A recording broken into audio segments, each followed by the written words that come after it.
Hello दोस्तों, इस video में हम लोग इंसेक्ट के बॉडी ऑर्गेनाइजेशन के बारे में स्टडी करेंगे। सबसे पहले देखते हैं कि इंसेक्ट का बॉडी कैसे बना होता है। तो जनरली आपने देखा होगा कि इंसेक्ट हो या चाहे कोई आर्थ्रोपोड जैसे सेंटीपीड या मिलीपीड, इनका जो बॉडी होता है वो डिफरेंट सेगमेंट से मिलकर के बना होता है। जैसे हम लोग इंसेक्ट में ही देखें तो ये जो डिफरेंट सेगमेंट है, ओके, इन सेगमेंट से ये इंसेक्ट का पूरा बॉडी बना होता है।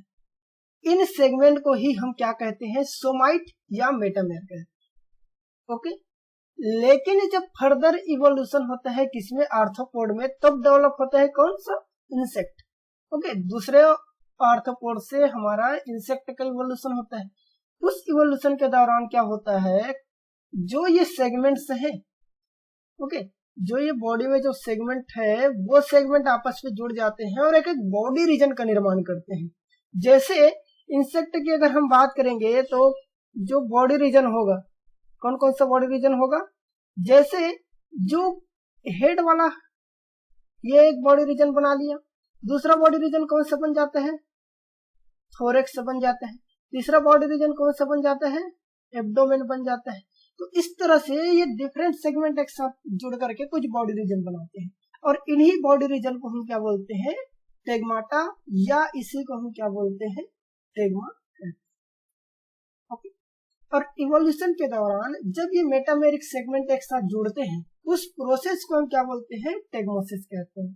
अर्थात ग्रुपिंग ऑफ मेटामेर या different body segment into a body region, उसको हम क्या बोलते हैं, टेगमोसिस। ठीक, जैसे इंसेक्ट के बॉडी में 3 सेगमेंट होते हैं, 3 बॉडी रीजन होते हैं या 3 टेगमा होते हैं, हेड, थोरेक्स और एब्डोमेन। तो जो हेड होगा वो क्या कहलाएगा, इंसेक्ट का फर्स्ट टेगमा या टेगमा। ओके, आगे हम बात करते हैं इंसेक्ट के हेड के बारे में। तो हेड क्या है, हेड इंसेक्ट का फीडिंग और सेंसरी सेंटर है। फीडिंग सेंटर क्यों, क्योंकि इसी में क्या पाया जाता है, माउथ पार्ट पाए जाते हैं। और उन माउथ पार्ट में कौन कौन सा ऑर्गन होता है, एक तो होता है लेब्रम, एक होता है लेबियम, मैक्सिला और मैंडिबल्स, और क्या पाया जाता है, हाइपोफेरिंक्स। तो ये बॉडी ये जो पार्ट्स है वो माउथ पार्ट वो कहाँ पाया जाता है, हेड में, इसीलिए हेड को फीडिंग सेंटर कहते हैं। साथ ही सेंसरी सेंटर, क्यों सेंसरी सेंटर, क्योंकि सेंसरी ऑर्गन मुख्य रूप से कौन कौन सा, कंपाउंड आई और एंटीनी, साथ ही साथ ओसिली भी इसी में पाया जाता है। ओके, वो भी सेंसरी ऑर्गन है। साथ ही साथ ये जो मैक्सिला है और इस मैंडिबल है उसमें मैक्सिलरी पल्प पाया जाता है और ये लेबियल पल्प पाया जाता है।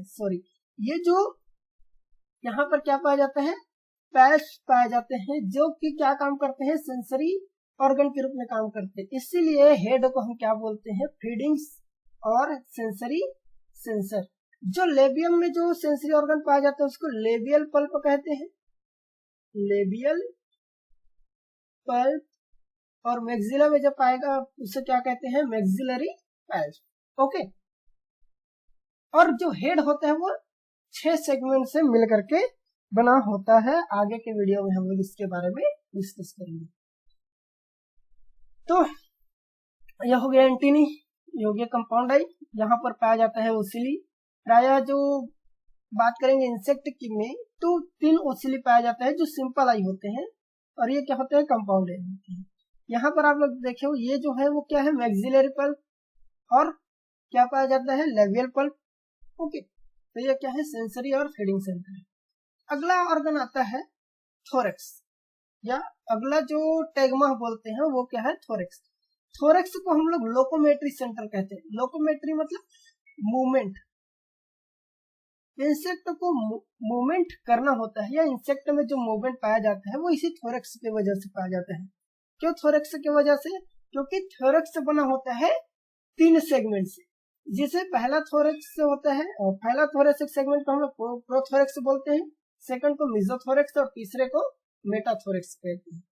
उनमें से जो तीनों थोरेसिक सेगमेंट है उनमें 3 जोड़ी पैर पाए जाते हैं। ओके, हर एक सेगमेंट में एक जोड़ी पैर। और जो ये सेकंड मेसोथोरेक्स और मेटाथोरेक्स है, यहाँ पर एक एक जोड़ी पंख पाए जाते हैं। इसीलिए हम थोरेक्स को क्या बोलते हैं, लोकोमोटरी सेंटर या मोशन सेंटर। क्यों? क्योंकि इसी के कारण ही इंसेक्ट में मूवमेंट होता है, लेग और विंग के कारण।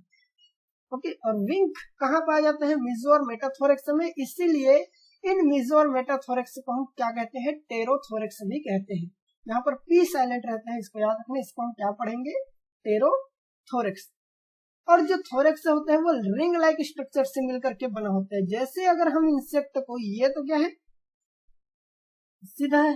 ओके, इसको हम एक्सियल ना काट करके इसको हम लोग अगर ट्रांसवर्स कट करते हैं तो इंसेक्ट कुछ इस तरह से दिखेगा, इंसेक्ट का थोरेक्स। यहाँ पर विंग लगा रहेगा, इधर नीचे की तरफ लेग मिलेगा। तो जो इंसेक्ट का थोरेक्स होता है वो रिंग लाइक स्ट्रक्चर से मिलकर के बना होता है।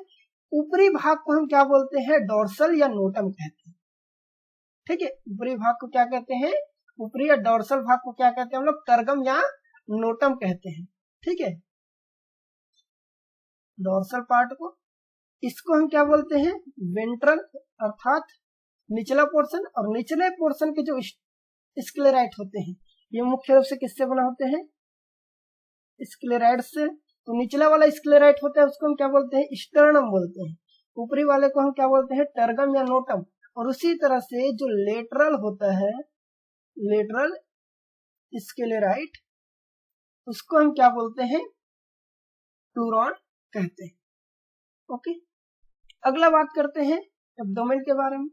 एब्डोमेन को हम मेटाबॉलिक और रिप्रोडक्टिव सेंटर कहते हैं। ठीक है, जनरली 9 से 11 सेगमेंट से मिलकर के बना होता है। अच्छा, अब मेटाबॉलिक सेंटर और रिप्रोडक्टिव सेंटर क्यों, क्योंकि जो पाचन अंग है, हार्ट्स है और जो स्क्लेरेटरी सिस्टम है, तो ये सारे कहाँ पर पाए जाते हैं, एब्डोमेन में पाए जाते हैं। इसीलिए हम इसको क्या बोलते हैं, मेटाबॉलिक सेंटर। रिप्रोडक्टिव सेंटर क्यों, क्योंकि इसी इंसेक्ट के 9वें से 11वें सेगमेंट के बीच क्या पाया जाता है, रिप्रोडक्टिव ऑर्गन। इसीलिए हम इसको क्या बोलते हैं, रिप्रोडक्टिव सेंटर भी कहते हैं। एब्डोमेन तो नॉर्मली 9 से 11 सेगमेंट का बना होता है, लेकिन अगर हम बोलेंगे ऑर्डर कोलम्बुला, कौन सा ऑर्डर, ऑर्डर कोलम्बुला, इसके अंदर जो एब्डोमेन होता है वो 6 सेगमेंट का बना होता है। ओके, एब्डोमेन को हम लोग मुख्य रूप से 3 भागों में डिवाइड कर सकते हैं। जैसे ये हमारा इंसेक्ट का एब्डोमेन है, उसमें हम लोग ये 3 भाग कर दिए। जो शुरू का 1 से 7वां जो पोर्शन होगा, 1 से 7वां एब्डोमिनल सेगमेंट होगा, उससे हम क्या बोलते हैं, प्रीजेनिटल सेगमेंट। और 8वां से 9वां जो सेगमेंट होता है उसको हम क्या बोलते हैं, जेनिटल सेगमेंट। और 10वां से 11वां सेगमेंट होता है उसको हम क्या बोलते हैं, पोस्ट जेनिटल सेगमेंट। ओके, इसको क्या बोलते हैं, pre genital segment, genital segment और पोस्ट जेनिटल सेगमेंट।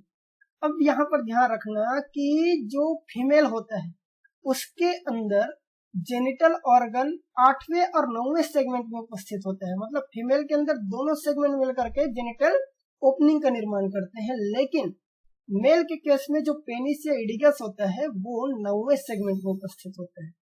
ओके, तो मेल एक्सटीरियर जेनिटल ऑर्गन कहाँ होता है, 9th सेगमेंट में। फीमेल एक्सटीरियर जेनिटल ऑर्गन कहाँ होता है, 8th और 9th सेगमेंट दोनों मिलकर के बनाते हैं। ओके, अच्छा, अब ये चीज देखो, फीमेल में एग लेइंग ऑर्गन पाया जाता है जिसे हम क्या कहते हैं, ओविपोजिटर। और ये ओविपोजिटर कहाँ पाया जाता है, 8वें और 9वें सेगमेंट में। और यही ओविपोजिटर क्या है, exterior genital opening. Okay, male के बारे में बात करेंगे या फीमेल के बारे में, तो दोनों ही प्रकार के इंसेक्ट में एक टेल फिलर पाया जाता है जिसे हम क्या कहते हैं, सरसी कहते हैं। ओके, तो ये तो हो गया इंसेक्ट के एब्डोमेन के बारे में। अच्छा, अब एब्डोमेन के अगर हम लोग देखते हैं तो यहाँ पर आप देख सकते हो कि हमने जब एब्डोमेन के बारे में पढ़ा था तो एब्डोमेन में डोर्सल पोर्शन होता है, वेंट्रल होता है और लेटरल पोर्शन होता है, लेकिन एब्डोमेन के केस में ऐसा नहीं होता है।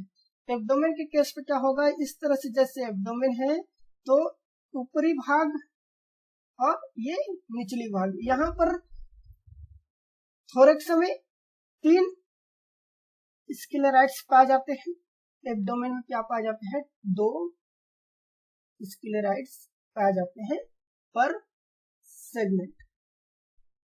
ओके, यहाँ देख लो, ठीक है।